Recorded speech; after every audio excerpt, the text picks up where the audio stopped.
Hello everybody, it's me, Rachel, the Student Witch. Welcome back to my channel. I just hit my desk, sorry if the camera was shaking for a little bit. But yeah, welcome back to my channel, and I'm here to finally, after 9 months, that's an interesting number, 9 months of life experience and moving abroad and starting my dissertation and all of that, I'm here to finally share my thoughts about this book, Pregnant Darkness, Alchemy and the Rebirth of Consciousness by Monika Wikman. I first read this book back in March of 2019. It is now December 2019. We are just a few days away from my birthday, from the summer solstice, since I'm down here in the southern hemisphere. And I think it's an appropriate time for me to go over such an important book. And I say this is an important book because I think this was one of the most important books I've read in terms of my spiritual practice, and definitely the most important book I read in 2019. As many of you know, and I'll link up here in the cards pertinent or related videos in case you're interested, but I moved to South America this year, not by choice, but it's because of my partner's complicated immigration situation in the US, and so in order for us to be together we decided to move back to his country, Chile, while at the same time I'm getting my dissertation going. And so moving abroad, getting dissertation going, those are two huge projects, huge mountains I've had to climb in 2019, and the lessons I learned in this book helped me through that. And so I think I'm going to organize this review. Oh, well, actually, before I get too deep into this, I have a little Q&A going. I will link it up here, but also down below the video where I talk a little bit more about why I'm doing the Q&A. But if you have any questions for me about my experiences living abroad, about the books I've read, any book recommendations, about anything and everything, go ahead and comment down below if you would like to have your question added to my list that I'm collecting from my audience, from my amazing audience members. And this weekend on from December 20th to the 22nd, we're taking a little trip to the beach just to treat ourselves and to celebrate my birthday and to celebrate our first 6 months in Chile. I cannot believe it's been 6 months. But my plan is to actually record the Q&A from our hotel room in Viña del Mar, which is the city that we're going to go have a few days to ourselves, to rest and breathe. After having just such a life-changing kind of year that 2019 has been. So I'll be making that Q&A video while I'm on my trip.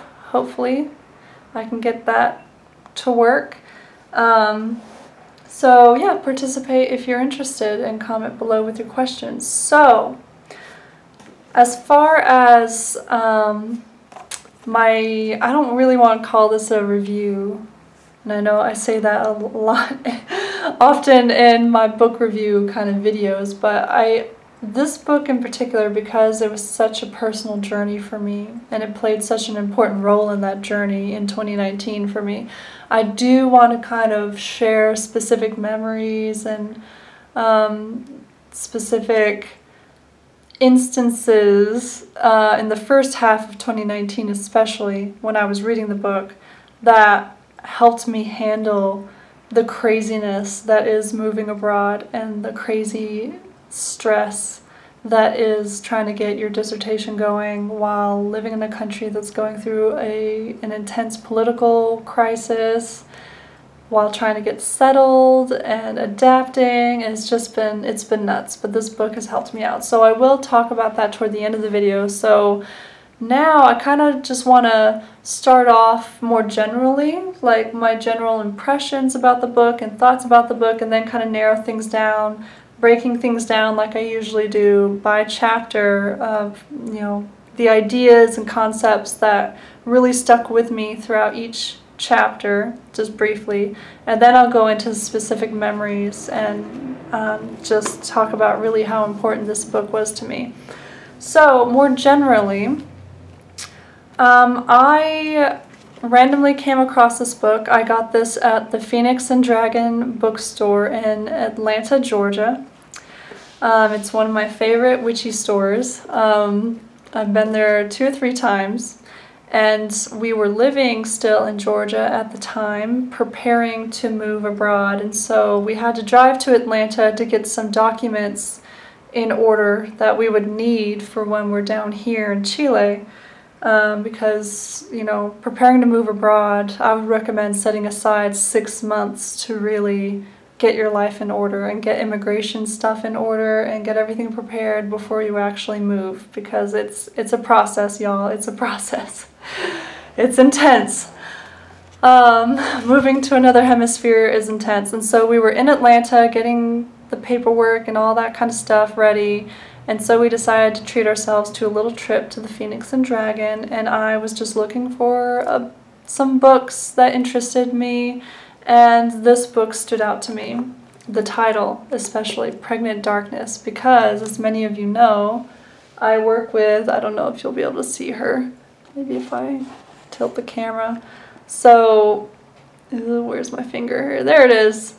That is a statue of my goddess. She is a goddess of the forces of chaos. She is Mama Creatrix. She is the creative and destructive force in the universe. At least that's how I work with her. That's how I make sense of it. And so I often associate her with the void, the darkness, the emptiness, right? That was the universe before, boom, the Big Bang happened, or the potentiality that exists before something is brought into manifestation or into creation. Like, that's the kind of vibes that I work with her. And so the title of this book, Pregnant Darkness, caught my eye because darkness is often associated with that emptiness, but pregnant is associated with the life or the promise of new life, being pregnant with possibility, pregnant with potentiality. And so I kind of took this as a sign, as a little synchronicity from my matron goddess, that I needed to read this book, and she was right. She was right. I started reading it in March, and I didn't, because of just the craziness and the busyness and going to a conference and getting my prospectus approved and like all of that and preparing to move abroad. It took me 3 months to work through this book. Just because I don't have a lot, or I didn't at the time have a lot of time for pleasure reading or for personal, like, non-academic reading. So I actually finished reading this book the day before we got on the plane to Chile, which is also very pertinent timing. And so that's how I came across the book. I just bought it on a whim. I've never heard of this author before. I've never read any other book by her before. Let me just read there's a little blurb on the very last back page about the author. So let me just share that. And keep in mind, this book was first published in 2004. So that's 15 years ago now, almost 16 years ago now. So I don't know how accurate or up-to-date this information is about the author, but you can Google her if you want. Monika Wikman, PhD, obtained her BA from the University of California in San Diego and her doctorate from the California School of Professional Psychology in San Diego. For several years, she taught undergraduate students and graduate students at California State University, Los Angeles. She graduated as a diplomat from the Jung von Franz Center for Depth Psychology in Zurich, Switzerland. Monika works as a Jungian analyst and in private practice and part-time as an astrologer. Interesting. She lives along a stream under the starry skies. It's a loud car, sorry. She lives along a stream under the starry skies of the Tsuke of Tesuque, New Mexico with horses and friends. Readers may contact her via email, and then there's what I assume is an out-of-date email address.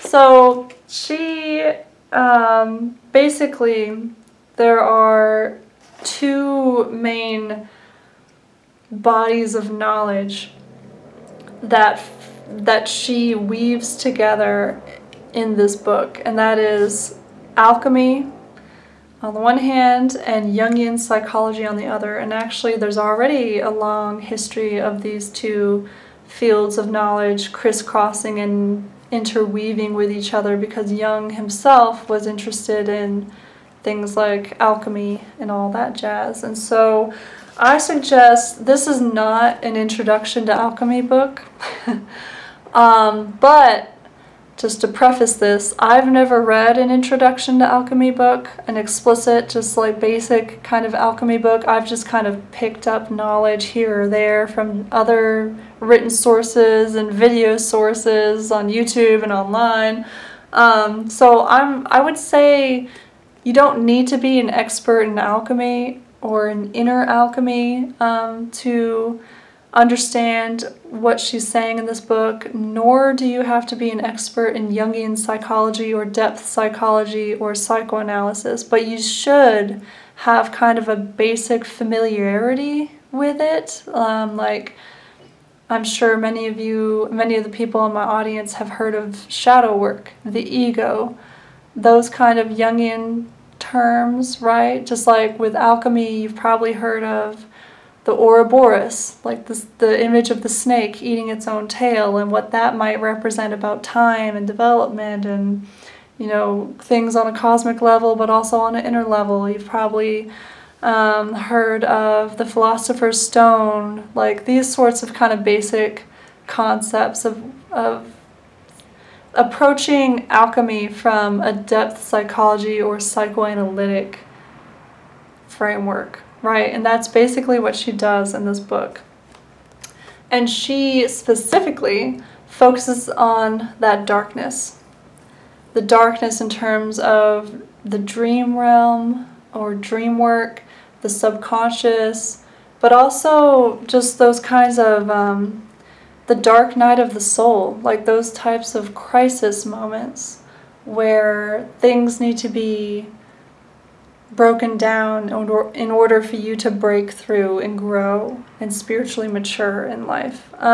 So I really benefited from reading this book while I was going through my own kind of spiritual or life crisis of having to completely dismantle my life in the United States and rebuild everything from scratch here in South America, while dealing with the stress of grad school and trying to make progress in my research and other types of stress in life, things that are within my control and also outside my control. And so I feel like this book really did help me get through it. It really helped me to learn how to surrender to it, surrender to the darkness. Like, because trying to fight against it, you're just going to end up drowning. But if you let the current take you, you'll eventually find the other side. You'll eventually find that resurrection, that rebirth into a new level, a new spiritual level, a new conscious level, a new level of your relationship, working with the different forces of the universe that you choose to work with, right? And so right off the bat, I hope you can tell by now how much I love this book, and I do plan on rereading it, maybe in 2020 or 2021 after I've had more time to let the ideas kind of soak in.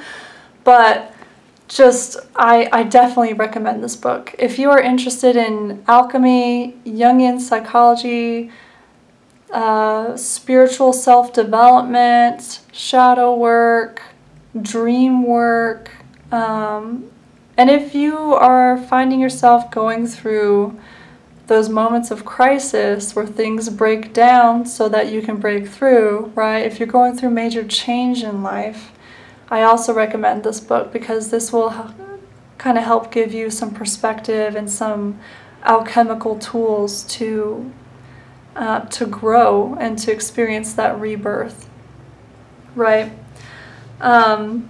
So yeah, I definitely recommend this book.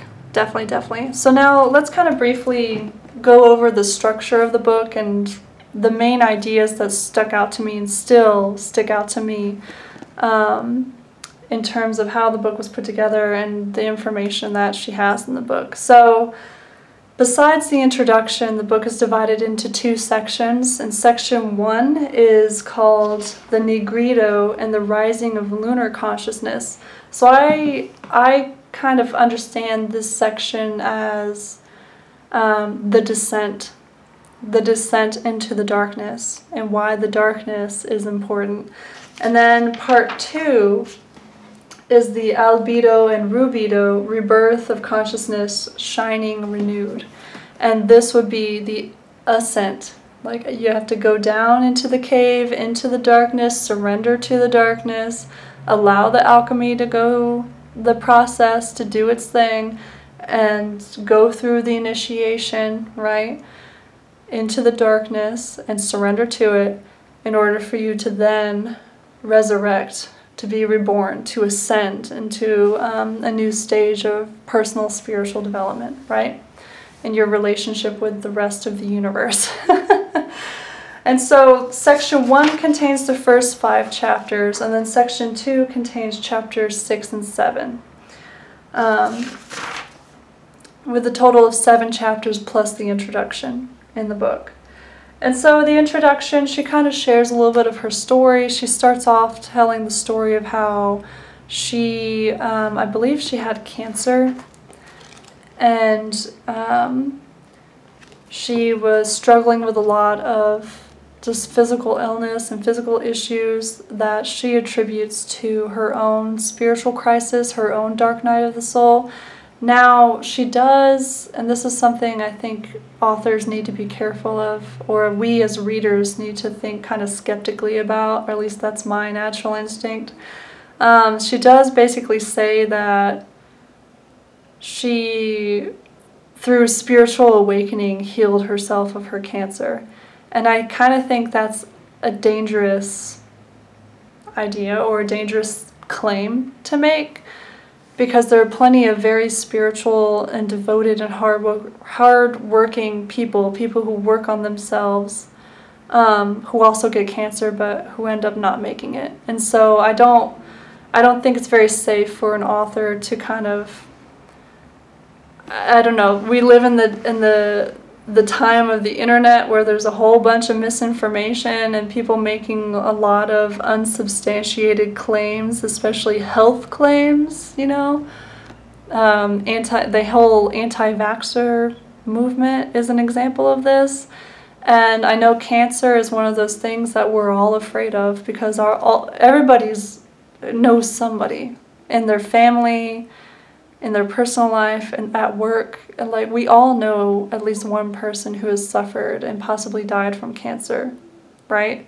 Maybe we ourselves, members of my audience, have dealt with cancer. And so it's like, it's something that can cause a lot of anxiety. I mean, just thinking about it and thinking about the members of my own family that have had cancer makes me feel anxious, and the fear is real, like, oh, I don't want it.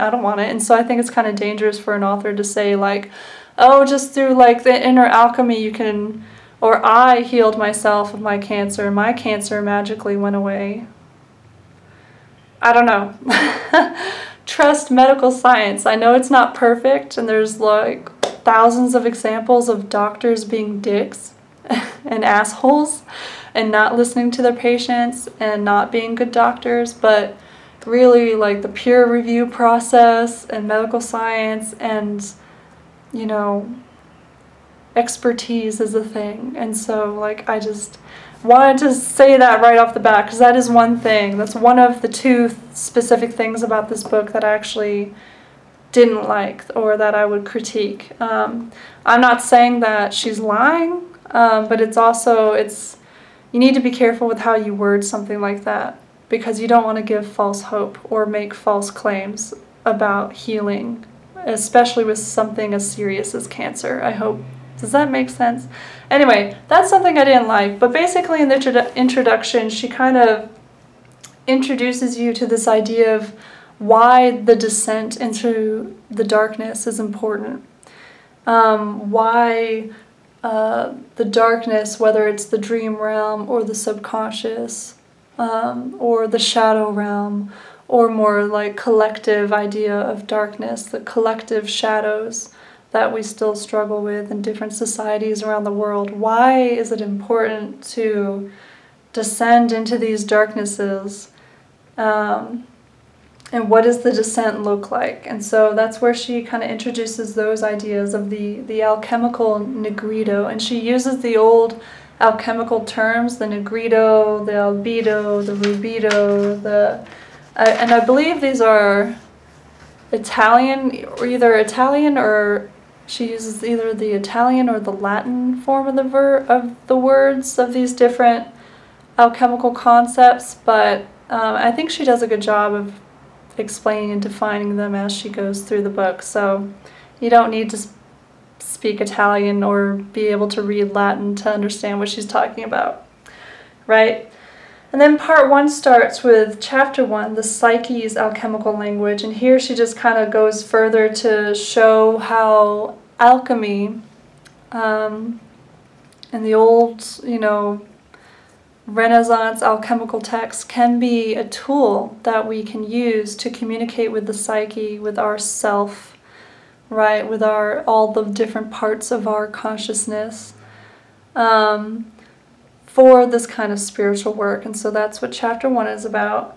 And she talks about Hermes and shamanic initiation, the symbol of the Philosopher's Stone, and what that can mean for that inner alchemy and self-healing and self-exploration and spiritual work. And then chapter 2 is beginning the alchemical process. And here she roots what she's saying in the concept of the religious instinct or the religious function. And this is something that Jung talked about. She basically defines the religious function, which is a function we all have, as a devotion to a larger reality than the ego's point of view. And that's a quote from page 30. So I kind of love this because no matter where you exist on the sliding scale of your relationship to deity, whether you're a hard polytheist or you're a hard atheist, I think you can find meaning in this book. And so by defining the religious function or the religious instinct as just being devoted to something larger than yourself, I think even hardcore atheists can find meaning in that, right? Especially atheists who are like activists, who are fighting for, fighting for or against climate change or environmental concerns, or for, governments to pay attention to the overwhelming majority of climatologists and specialists in scientific fields who say that climate change is real. I think they can even find meaning in that because they are devoting their lives to something bigger than just their individual selves, right? So that's the religious instinct or the religious function. And then she talks about the psyche and the psychoid, and something that's really interesting about her approach in this book, because she is a psychologist, and she does, or did at least at this time when she wrote and published this book, have clients. She had people she worked with, patients, right? She includes anecdotes from her work with patients and her patients' dreams, because there is a really heavy emphasis on dream work throughout this book. And so she'll write a little summary and talk about her patient, like a specific patient she had who was going through a midlife crisis and who suddenly found themselves divorced at midlife and had to radically redefine the meaning of their life and find new meaning in their life now that everything that they had constructed up to that point had been destroyed, had gone through that tower moment. For those of you who are familiar and work with the tarot, you know what I mean by a tower moment, right? 2019 has been a big series of tower moments for me, right? For example, So she includes these little anecdotes and discussions about her patients and their dreams and what they got out of their dream work when they were going through their own dark night of their soul or their own pregnant darkness kind of moments. And that really helped me. And I'll get into more detail about this when I talk about my own dream work experiences while I was reading this book, which were really powerful and like in my face. It just helped me to like have examples of what she was talking about based on her patients or her counseling patients' experiences. So that's something that's throughout the book, which is really helpful, I think.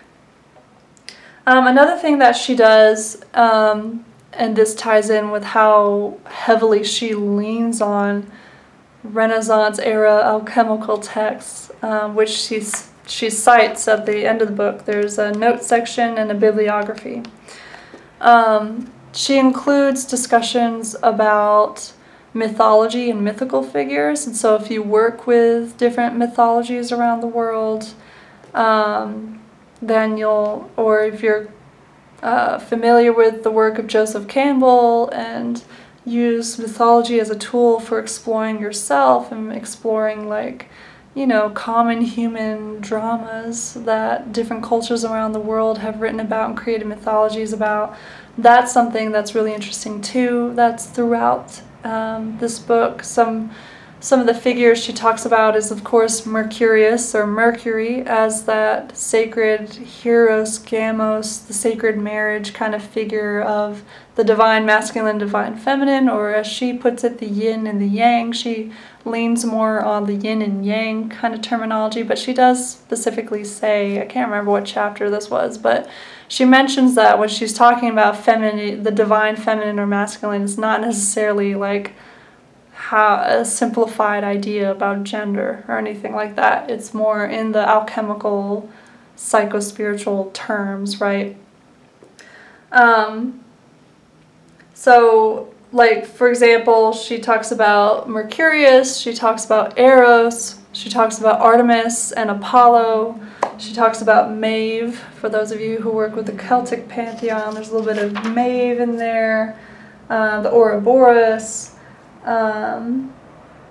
Yeah, just different types of kind of archetypal figures or mythical figures that kind of help her tell the story of this alchemical process of surrendering to the darkness of the descent, right? Especially in this first part, because we're talking about the descent in part 1. And then in chapter 3, she talks about the living waters. The living waters, which I basically understood as the divine within you, however you understand that. Like the divine spirit, or just spirit, or divinity, or yeah, just the divine consciousness within, working within you and through you, right? And the symbolism of water as a source of healing, and how this symbol of water has appeared in different dreams that her clients have had, and how some of her clients, if I remember correctly, even had dreams about stagnant, like swamp water, putrid water versus flowing, clean, living water, and like how the client made sense of these kind of watery images in their own divine alchemy, inner alchemy kind of process, which was really interesting. So I really like that idea of the living waters. I really do. And she talks about the individual soul, or the self, the individuated self, being a vessel to hold these divine waters, right? In chapter 4, she talks about tending the living waters. So she goes more into depth about the divine living waters, and it's really interesting in this chapter because it does kind of sound, in this chapter, in chapter 4, she also talks about the inner jackass, or the trickster figure that we see in different mythologies, right? It's the devil at the crossroads trying to tempt you with a deal, or it's the trickster god or goddess trying to tempt you or test you or teach you a lesson, right? And so she talks about the inner jackass. It talks about a personal experience she had with a donkey one time that kind of got her to thinking about this inner jackass and the purpose it serves. And she also talks about an inner bullshit detector, which is great. She just straight up talks about the bullshit detector and why it's important for us to have an inner bullshit detector. And then in chapter 5, which is the last chapter of this first section, Alchemical Patterns of Initiation, this is where she talks about Apollo and Artemis as sun and moon mysteries. Sun being related to Apollo, being the conscious self, the ego self, and she kind of talks about some shadowy aspects of some of Apollo's mythology. And then she talks more about Artemis in terms of the lunar mysteries, the more yin or divine feminine mysteries of the moon, of the darkness, right? Or of that illumination in the darkness. And it's really interesting when she talks about Artemis, or Diana in the Roman pantheon, as an axis mundi. And that is so cool. Just really interesting. Oh. Okay, so the lighting quality is probably a little bit different because it's now a couple hours later. I didn't realize what time it was when my partner came home, and then we had to get dinner and go to the grocery store, and now he's doing dishes, so you'll probably hear dishes sounds in the background coming from this direction over here. But anyhow, where was I? I believe I was just finishing up the first part. So now the second part of the book is about the ascent. If the first part is about going down into the darkness, the second part is that ascent out of the darkness. And one thing that she mentions that I found really, it's just really got me thinking this whole year, is this idea of paradox. Specifically the paradox of the deeper and deeper you go down into the darkness, you find a light. And the source of that light is from within yourself, right? It's from living through and working through the experience of being plunged into those depths so that you can come back out the other side with your own shining, guiding light, right? And so the 6th chapter, the second to last chapter, is really long. I would actually, it would have been better if it was split into 2, but it is a really interesting chapter because it's about the divine. It's called The Divine Transforming in the Human Soul. And so basically this chapter kind of asks the question, what does the divine get out of manifesting itself through the human experience? What does it gain? What is the point, right? And so here she talks about the point of spiritual practice for those of us as human beings who have a spiritual practice. It's devotion to the latent self growing within you. And she talks about the, I don't know if I can pronounce, this is one of those like Italian or Latin words that I don't know if I can say right. Conjunctio, I'll have it appear here, but it's the uniting of the divine with the human, right? That it happens within all of us. And I just really love that idea of the point of your spiritual work is you are devoting time to the latent self, the potential self that is growing within you, that doesn't exist at this present moment but will exist, right, if you keep up the work.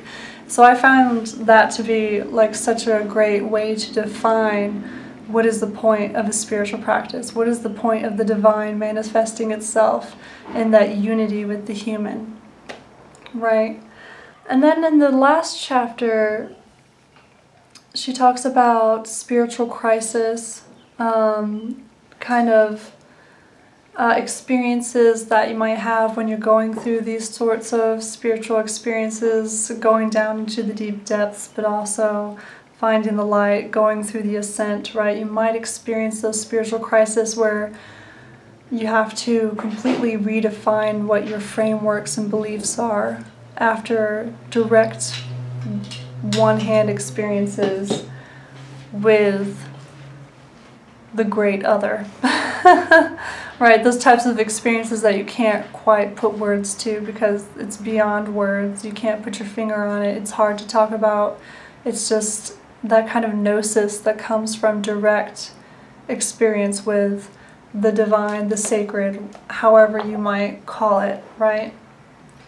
And she talks about dreams, and I love how she phrased this as the borderlands of consciousness. And I really love that, how dreams are, they kind of exist in that borderland between the conscious and the subconscious, because they're a product of the subconscious. But then if you reflect and you do dream work and you try to dig in and analyze and figure out exactly what is your subconscious trying to tell you through dream work, it then crosses into the conscious realm, right? And I'll get into how that worked for me here in a second. And she talks more about paradox, union with the divine again, and the dangers of trying to limit the divine to one single theory or dogma. And so that's another kind of warning that she has in the final chapter. You might experience a spiritual crisis, but you also should be aware of dogma, or be aware of the fact that any one single kind of religion or set of beliefs is insufficient to explain the beauty and the chaos and the complexity of the universe, right? So just be aware of fanaticism, just dogma, thinking that one single theory is the correct and one and only way, truth and light, right? It's more complex than that. Different mythologies, different religions, they all have ideas and useful kind of tools for spiritual work, but no single ideology or religion is the correct one. And I really agree with her on that. Now, before I kind of move on to talking about my personal experience with the book, one other thing that I didn't like about the book, you know how I kind of talked about some weird things that she was saying in the introduction? Well, another kind of weird thing is her mention of Native Americans and indigenous people, but this really is only like one or two paragraphs that kind of rubbed me the wrong way out of the entire book. And it's just, you know, that danger that we all should be aware of, as, you know, if you are not a Native American person, but you are part of like a new age, or you practice witchcraft, or you have your own kind of self-defined spiritual practice, and you're kind of like looking at other traditions and cultures for inspiration or whatever, like there is that cultural appropriation issue, but there's also like an essentialism issue. Where you're reducing a whole group of people to just like an oversimplified and stereotyped idea of what that group of people is, and Native Americans and indigenous or First Nation peoples are oftentimes the target of that kind of thinking. And so it wasn't really anything explicit, it was just something to be aware of and to be cautious about, as I assume, just based on the picture of her at the back of the book. I could be wrong, but I read her as a white lady, like me. So just something to be aware of, that I wasn't really a fan of, but that's literally only pops up like once or twice in a couple of paragraphs out of the entire book. So it wasn't that bad. It wasn't like just explicit essentialism or anything like that.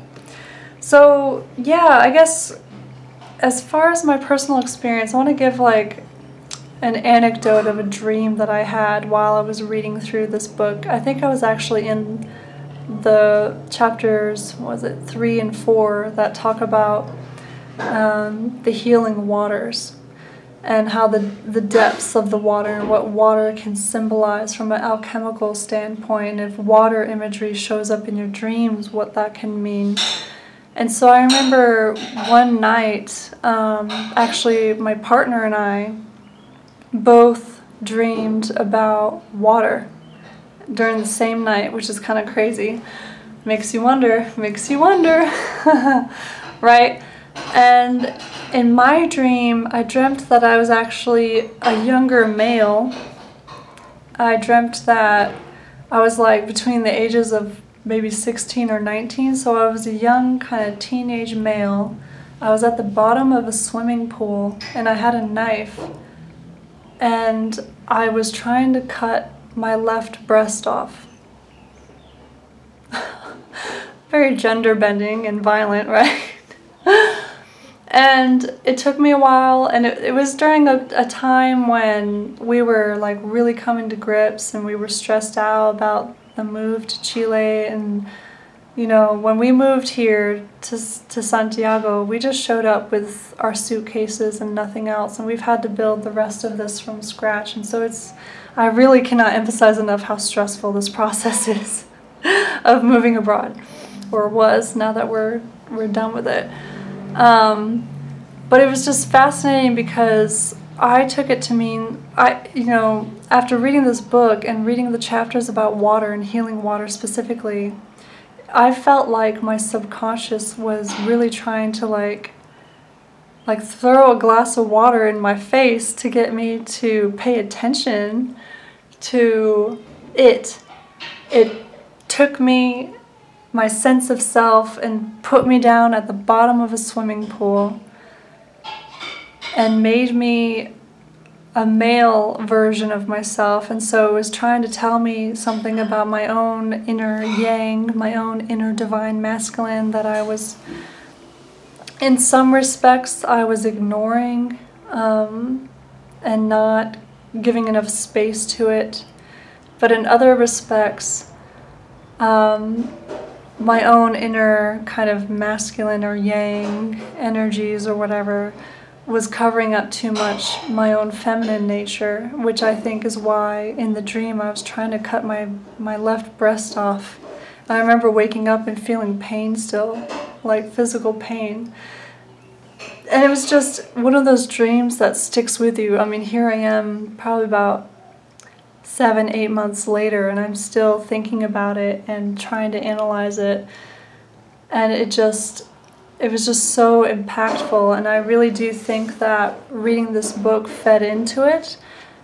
Reading the book, and especially her clients' anecdotes and dreams, and how like she helped work with them and figure out meaning in their dreams and try to open them up to giving space to the darkness, to the subconscious, right? I personally practice chaos magic, and if you've read some of the fundamental texts about chaos magic, you know that the subconscious is seen as the realm where the actual magic takes place.